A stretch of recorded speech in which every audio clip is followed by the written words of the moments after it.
وإن من الحجارة لما يتفجر منه الأنهار وإن منها لما يشقق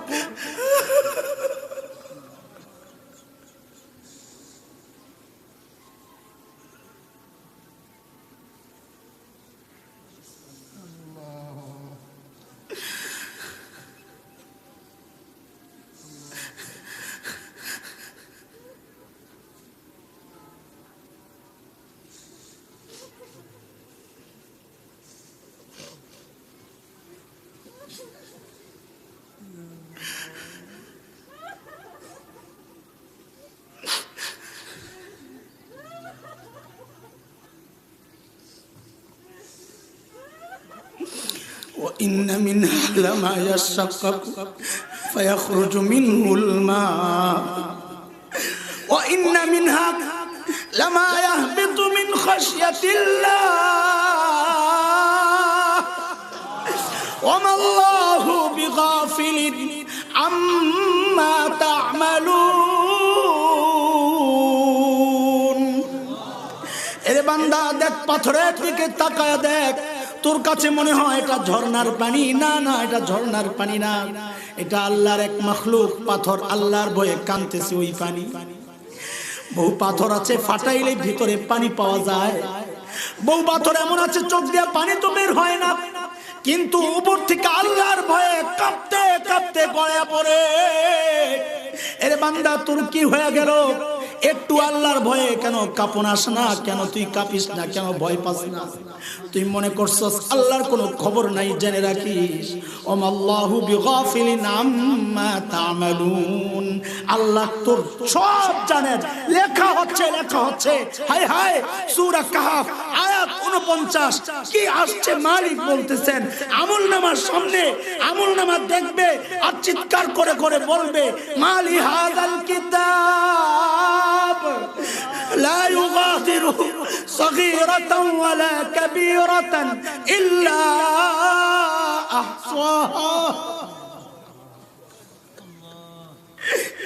এটা কেমন আমলনামা আমার একটা ছোট গুনাহ ছুটে নাই একটা বড় গুনাহ ছুটে নাই সব লেখা হয়ে গেছে সব লেখা হয়ে গেছে এর যুবক ভাই আমার আল্লাহর রাস্তে হাতে পায়ে ধরে বলে যাই এখন থেকে গুনার দিকে যখন পা বাড়াবা সাথে সাথে মনে করবা তোমার মালিক তোমার পেছন দিয়া ডাকতেছে কি বলে ডাকেন কোরআন কি বলে ডাকতেছেন মালিক ইয়া আইয়ুহাল ইনসান মা গাররাকা বিরাব্বিকাল কারীম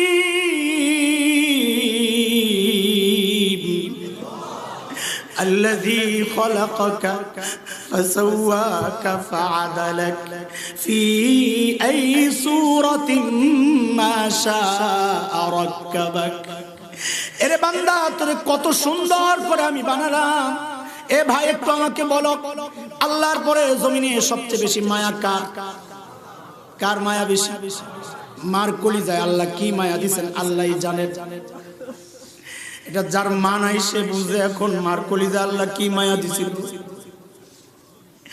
এই জন্যই তো মাসআলা কোন সন্তান যদি বাবা মার আগে ইন্তেকাল করে বাবা তো সন্তানের লাশের পেছনে পেছনে যেতে পারে বাবা তো সন্তানের কবরে নামতে পারে কারণ এটা সবাই জানে বাবার দিলেও মায়া আছে কিন্তু বাবার যতটুকু ক্ষমতা আছে সন্তানকে দাফন করে আবার উপরে উঠতে পারবে কিন্তু কোন মায়ের জন্য সন্তানের লাশের পেছনে যাওয়া জায়েজ নাই সন্তানের কবরে নামাও জায়েজ নাই কেন কারণ দুনিয়ার এমন কোন মা নাই সন্তানের কবরে নাই মা সন্তানরে দাফন কইরা আবার কবরে নিজেও লাশ হইয়া নিজেও লাশ হইয়া সন্তানের সাথে শুইয়া পড়বে আল্লাহ মার কলিজায় এত মায়া দিছেন আল্লাহু আকবার এরে দোস্ত আমি জিজ্ঞেস করি মার কলিজায় এত মায়া কেন মা তোমার চোখটা বানাইছে মা কানটা বানাইছে মা জিহ্বা বানাইছে অঙ্গের কোন অংশ বানাইছে শরীরের মা কয়দিন খালি ভাড়াটিয়ার মতো পেটের মধ্যে রাখছে, এতে করে মার কলিজায় এত মায়া। তাইলে যেই মালিক এত সুন্দর করে তোমারে আমারে বানাইছে, ওই মালিকের কত মায়া, ওই মালিকের কত মায়া। আল্লাহু আকবার। ওই মায়ার শব্দ দিয়ে মালিক ডাক দিয়ে বলতেছেন, মা গররাকা বিরাব্বিকাল কারীম। এরে বান্দা, ওই কারীম রবের ব্যাপারে তোরে কে ধোঁকায় ফেললো? এই চোখগুলা তো তোরে মাশরাফি দেয় নাই, এই চোখগুলা তোরে কোনো নায়ক নায়িকা দেয় নাই, কোনো গায়িকা দেয় নাই। এই চোখগুলা আমি আল্লাহ তোরে দিয়েছিলাম। এই কানগুলা তোরে কোনো গায়ক গায়িকা দেয় নাই, এই কান আমি আল্লাহ দিয়েছিলাম।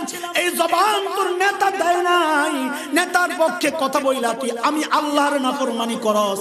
এই জবান আমি আল্লাহ তোরে দিয়েছিলাম দোস্ত। আমি আর তুমি যখন গুনার দিকে পা বাড়াই, আল্লাহ পিছন থেকে ওইভাবে ডাকতে থাকেন। এখন থেকে গুনার দিকে পা বাড়াইলেই মনে করবা আমার মালিক আমার পিছন দিয়ে ডাকতেছে। হতাশা সৃষ্টি করার জন্য কথাগুলো বলছি না। হতাশ হওয়ার কোনো কারণ নাই। আলহামদুলিল্লাহ বলেন আলহামদুলিল্লাহ। কেন কেন কেন?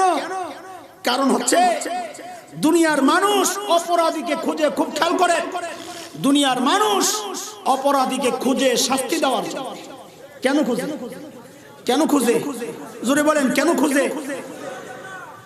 এ ভাই, চোখের পানি কাপড় দিয়ে মুছবানা, টিস্যু দিয়ে মুছবানা, এটা অনেক দামি জিনিস। টিস্যু দিয়ে মুচ্ছা ফালাই দাও, এটা অনেক দামি জিনিস। চোখের পানি যেন যাইতে থাকে, যাইতে থাকে। মুছা সারা শরীরে লাগায় দাও, হাতে লাগায় দাও, বহুত দামি জিনিস। যেখানে লাগবে ওইটাই আল্লাহর কবরের আযাব থেকে তোমারে বাঁচায় দিতে পারে, জাহান্নামের আগুন থেকে বাঁচায়। এটা টিস্যু দিয়ে মুছা ফালাই দাও, এটা বহুত দামি জিনিস। আল্লাহ আল্লাহ। আরে ভাই শোনো, দুনিয়ার মানুষ অপরাধীকে খোঁজে কিসের জন্য? বলেন কিসের জন্য? আলহামদুলিল্লাহ আলহামদুলিল্লাহ, এমন এক মালিক পাইছি, আল্লাহু আকবার, যে মালিক অপরাধীকে খোঁজে মাফ করার জন্য। বলে কত মাফ করবে? আরে শুনো শুনো, শয়তান যখন আল্লাহকে হুমকি দিয়েছে, আল্লাহ লাউদিল্লান্নাহুম ওয়া লাউবিয়ান্নাহুম, আমি আপনার বান্দাদেরকে পথভ্রষ্ট আর গোমরা করতেই থাকবো, করতেই থাকবো, করতেই থাকবো। আল্লাহর জবাবের ধরনটা ঠিক এমন, এই তোর কথা কি শেষ? শয়তান তোর কথা কি শেষ? তো শয়তান যেন বলে হ্যাঁ আমার কথা শেষ। তো আল্লাহ যেন বলতেছেন তাইলে এবার আমারটা শোন। তোর কথা শেষ, তো এবার আমারটা শোন। আমিও আমার বান্দারে মাফ করতেই থাকবো, করতেই থাকবো। আল্লামা শেখ হাসান জামিল দামাত বরকাতুহু আলিয়া হযরতকে আলোচনা পেশ করার জন্য ইন্তেজামিয়া কমিটির পক্ষ থেকে সবিনয় অনুরোধ জানাচ্ছি। আসসালামু আলাইকুম ওয়া রাহমাতুল্লাহি ওয়া বারাকাতুহু।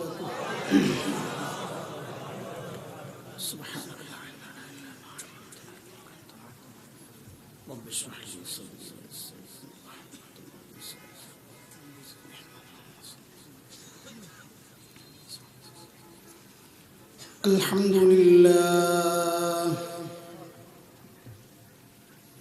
আলহামদুলিল্লাহ ওয়া কাফা ওয়া সালামুন আলা ইবাদিহিল্লাযীনা ইসতাফা।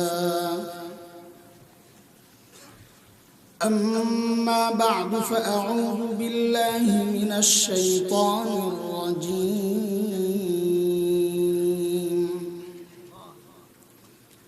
بسم الله الرحمن الرحيم.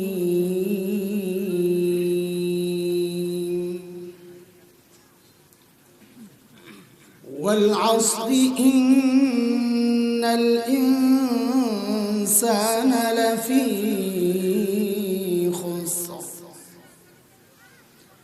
إلا الذين آمنوا وعملوا الصالحات وتواصوا بالحق وتواصوا بالصبر. آمنت بالله صدق الله العلي العظيم.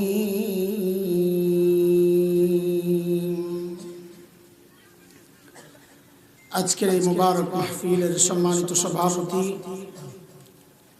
উপস্থিত উলামায়ে কেরাম, মুরব্বিয়ানে আযম, দূর দূরান্ত থেকে আগত ইসলাম প্রিয় সুধী সমাজ, পর্দার আড়ালের মা ও বোন, আল্লাহ সুবহানাহু ওয়া তাআলার অশেষ মেহেরবানি আর করুণা দয়া, যে মহান মালিক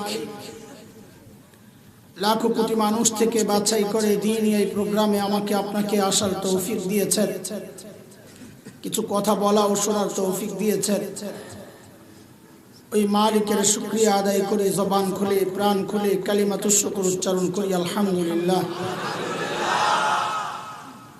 এটা মালিকের অনেক বড় দয়া। মালিক সূরা জুমারের মধ্যে আসছে, মালিক বলেন দিন মানা, দিন বুঝা, দিন শিখা, এর জন্য আমি যার দিলটা উন্মুক্ত করে দেই, খুলে দেই, ওই বান্দা তো সারাক্ষণ আমার স্পেশাল নূরের আওতায় থাকে। আল্লাহ তাআলা বলেন أفمن شرح الله صدره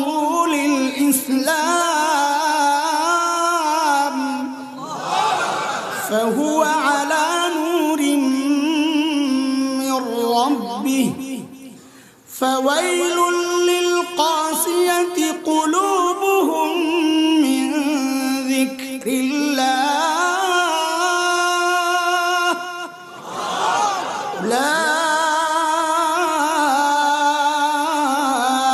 أولئك في ضلال مبين।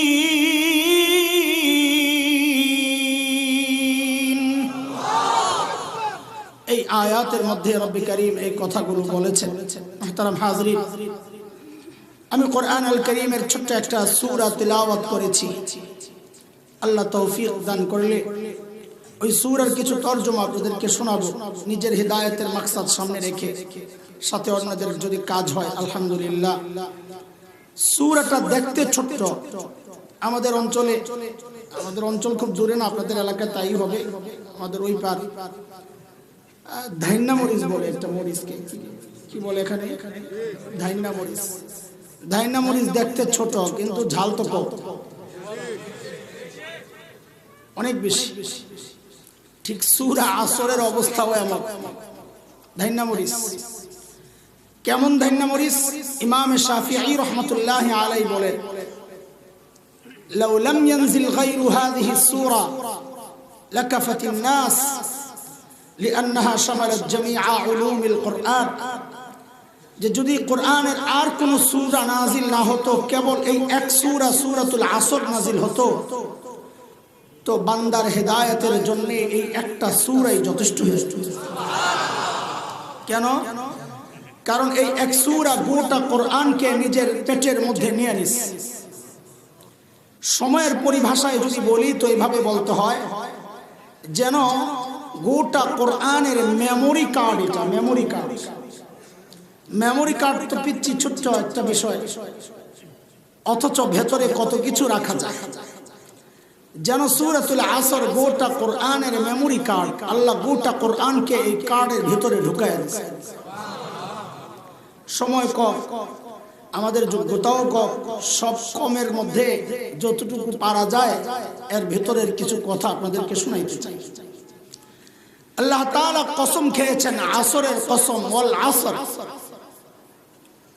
আগে কসমের একটা মাসআলা শিখি, জানি আমাদের জন্য আল্লাহর নামের কসম ছাড়া কোনো কসম জায়েজ নাই, কসম কার্যকর হবে না, ওই কসম ভাঙলে গুনাহ হবে। যেমন আমরা আমাদের সমাজে প্রচলিত আছে, আমরা মাথা ছুঁয়ে কসম খাই, কখনো বুক ছুঁয়ে কসম খাই, সন্তানের মাথা ছুঁয়ে কসম খাই, বাবা মায়ের নামে কসম খাই, দুষ্ট পোলাপাইন তো আরেকটু আগায়া বলে আমার প্রেমের কসম। এই সমস্ত কসমের কোনো দাম নাই, কসম একটাই হবে, কার নামে? কিন্তু আল্লাহ তাআলা আল্লাহর কসমের জন্য এই শর্ত না যে আল্লাহর নামের কসম খাওয়া লাগবে। আল্লাহ চাইলে যে কোনো শব্দের কসম খেতে পারে। কারণ কি?